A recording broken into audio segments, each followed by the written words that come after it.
What's up guys, Chris here again with another Eden Zero manga chapter review. Now I kind of missed last week's review due to poor timing and real life stuff happening at the same time, so unfortunately I had to skip chapter 153 of the series. But don't worry, I'm going to do a brief recap of what happened in the last chapter so you know my general thoughts about it really quick before this video. But this is a chapter 154 review, so I'll be going over that for the vast majority of this video. If you haven't already, please subscribe to our channel and hit the notification bell for updates on future videos, and like this video to show how much you guys are enjoying the Eden Zero content. The Eden Zero videos have been doing a lot better as of late, but not quite up to par with the numbers I've been getting with my Four Nights of the Apocalypse reviews, but they have been performing a lot better than when I originally started doing them. So if you haven't already, show your support by subscribing and liking these videos to help them with the algorithm, so YouTube can recommend them to more people. As of right now, I'm one of like maybe 5 or 6 people that are reviewing the Eden Zero manga weekly, from what I can tell, consistently. So if you haven't already, please subscribe to the channel and show your love by liking the channel. Also, check out my Patreon and Ko-fi accounts. Patreon has a good number of tiers that have some very substantial rewards, all related to my patron-only Discord server. With the higher the rank and tier, the more rewards that you'll get with specific polls and requests for manga and anime reviews for the future. So if you haven't already, go check it out and help with the channel. Now with all that said and done, let me get over to my quick recap of what happened last week and what I missed. So last week we basically got the conclusion of the lost card game between Rebecca and Lyra, where Rebecca ended up realizing that she could not really win, as when she used her caliber ability to try and cheat her way to victory, all of a sudden, it was the exact same outcome. In 153, we realized that this is all part of Lyra's Ether Gear ability, as the second she touched the card, she was able to alter the composition of the card to fully view what it is and change it into the card that she wants. So she is a card Ether Gear user, which is very fitting for this certain game. Rebecca had no real way of showing how she's cheating, and she ended up having to use her second and last cat jump, her last time jump, in a futile attempt to keep herself from losing her legs. And in that instance, her face started to crack, similar to back on Foresta when she used it too many times, and she collapses to the ground. Now, when the round restarts again, Rebecca does something very interesting when she calls out Lyra for cheating again. As it turns out, the second that she went face down on the ground, she changed up the cards. She took the number 5 card and hid it in her dress, while ripping up the number 4 and shuffling it into the main stack of decks, mimicking how Lyra set up her cards at the very start of the match. With Lyra doing the exact same thing and cheating, Rebecca manages to honestly catch Lyra in the act as she reveals the number 5 card, and Lyra realizes that she's been duped, and now everyone realizes that she has been cheating. Some people don't care, a lot of people really don't like it. And when Lyra was caught cheating, she just said screw the game and she started attacking Rebecca. Shuki breaks through the ground, grabs Rebecca so they can go and rescue Witch. As Callum and Lyra begin to try and tag team them, Jin and Klein show up and save them.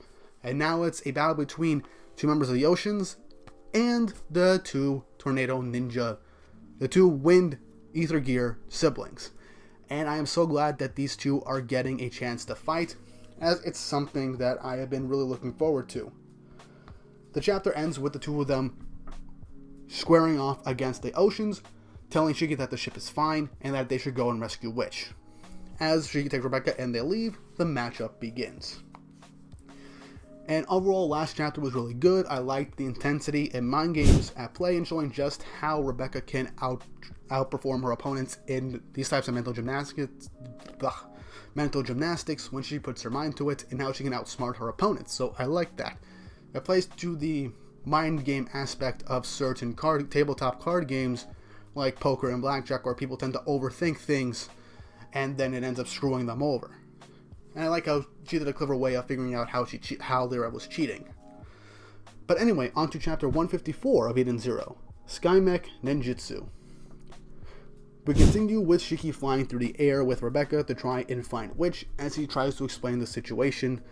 Basically that Shura managed to kidnap her while he was quote-unquote wasting time, which he technically was, as he wasn't fighting Shura all out and trying to convince him to not do what he was doing, and he allowed Shura to just get the jump on him.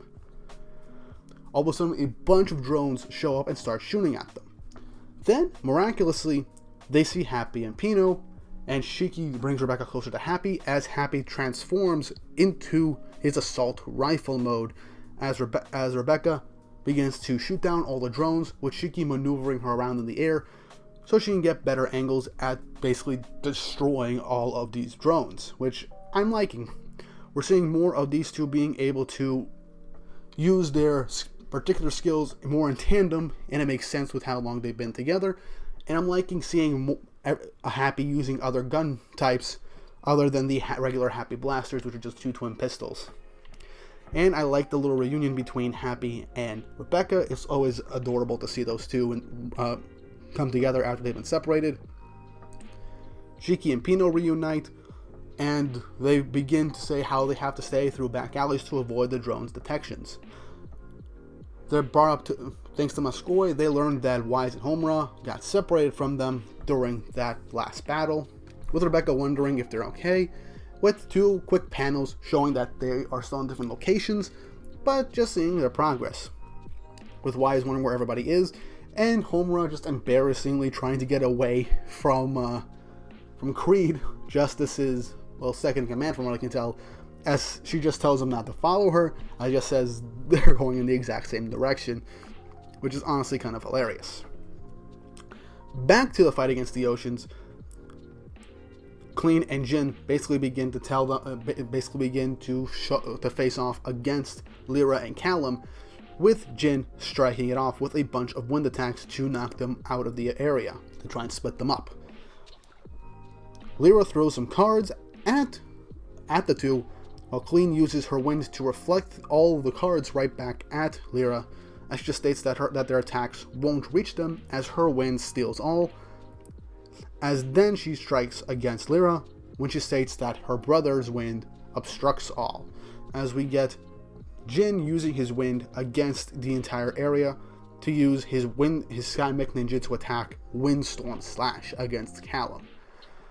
But then, as the whole crowd is getting excited, Callum manages to reassemble himself from his mist form, as we were previously shown when he tried to begin his battle with Shiki, and he ends up using the exact same techniques, or similar techniques, that Jin has been using, stating SkyMech Ninjitsu attack, with Jin being completely shocked, as he then gets hit by all areas by an attack called Drizzling Mist. Clean begins to be concerned for her brother, as Lyra takes advantage of the opportunity and throws a bunch more cards at Clean, calling them flame cards. Clean tries to absorb them into her wind, but the cards explode before she can basically try and enclose them in her wind prison like she did back in the Belial Gore arc with Rebecca and Homura, and they all explode in her face, dealing her a good chunk of damage. We cut back to Jin and Callum as Jin is asking him how he knows the SkyMech Ninjitsu techniques, as Callum just asks him flat out if he's forgotten him, with Jin remembering someone from his past and shockingly is honestly shocked at this image, as we then get a brief flashback to the planet Ghost. You remember the planet that basically became a stronghold of scum and villainy within the Sakura Cosmos. So apparently there was a SkyMech dojo where kids got together and learned SkyMech Ninjitsu moves, as everyone in the dojo was just mocking Jin, calling him Robot Boy and stuff like that, and asking if his sister is a robot girl, and just straight up making fun of him. Someone grabs onto his shoulder as he begins to look menacingly at them, potentially going to try and attack them, as this is primarily probably like a year or two after that cruel doctor's experiments on them, traumatizing the two of them and turning them into cyborgs. This voice tells Jin to ignore them, as it just states that he will be a sparring partner and that he'll take them on. as Jin then flashes, then we flash back to present with Jin just straight up calling him Callum, his name, as Callum reminisces about their days in the SkyMech dojo and how they trained together, and how Jin couldn't even defeat him once during a single sparring match. Callum disperses into mist once more and crashes right into Jin with his cruel mist charge. Jin, getting back on his feet, launches his Wind God Punch to try and hit Callum, but Callum manages to dodge it and then counters with his own ability after we realize there's a fist print on Jin, as he then gets punched square in that same spot with the Mist God Punch, Callum's variation of the exact same move. So it's highly possible that they learn similar moves, or the exact same moves, but with variations based off of their Ether Gear abilities, which is very creative. I mean, I'm honestly enjoying this. Seeing variations of particular fighting techniques is honestly something I like to see, and I'm glad we're getting this. And we're further expanding upon Jin from his past, showing how he learned these moves.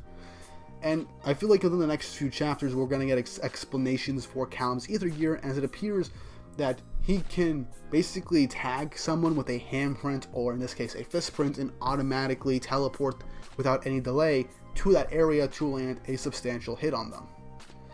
Callum states that they trained together as kids, and if they're meeting as enemies, then he will destroy him. As all of a sudden, Jin's body begins to disperse into what seems like mist. As he's wondering what's happening, Callum just straight up states that it's an imperial technique for altering his opponent's condition. Once again, reaffirming what Lyra stated like roughly 10 chapters ago, that the members of the Seven have Ether Gear that basically can alter another person's ether or mess with the other opponent.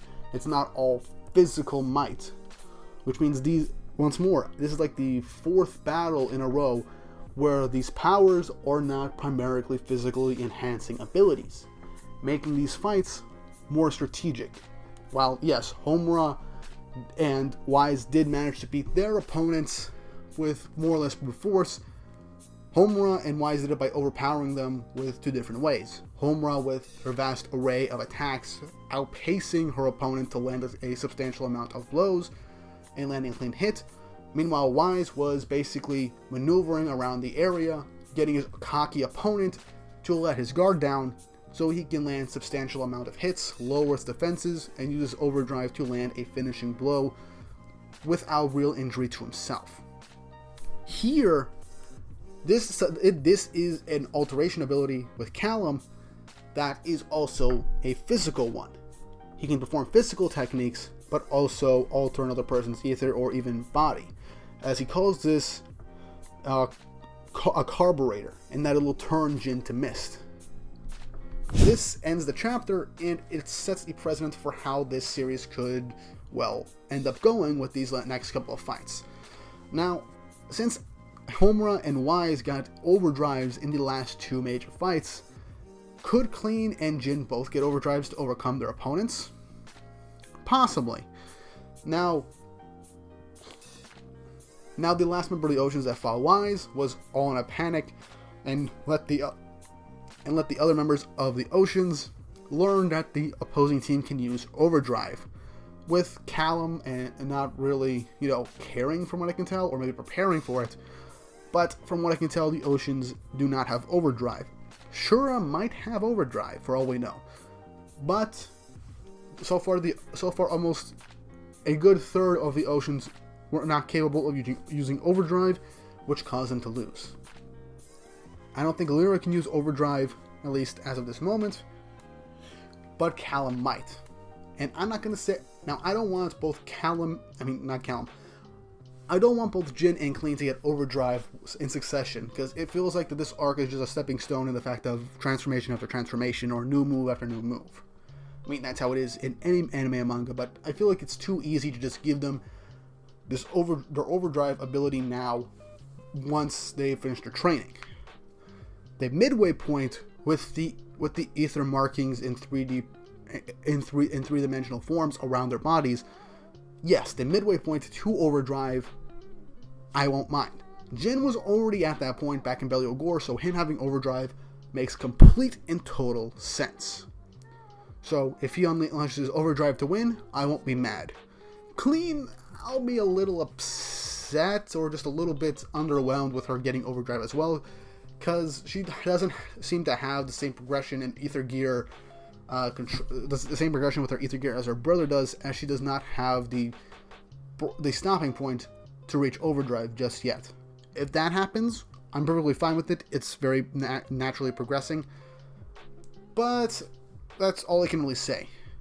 As of right now, the only ones who have yet to really fight in their battles is really Laguna from the crew, and maybe Hermit and Sister.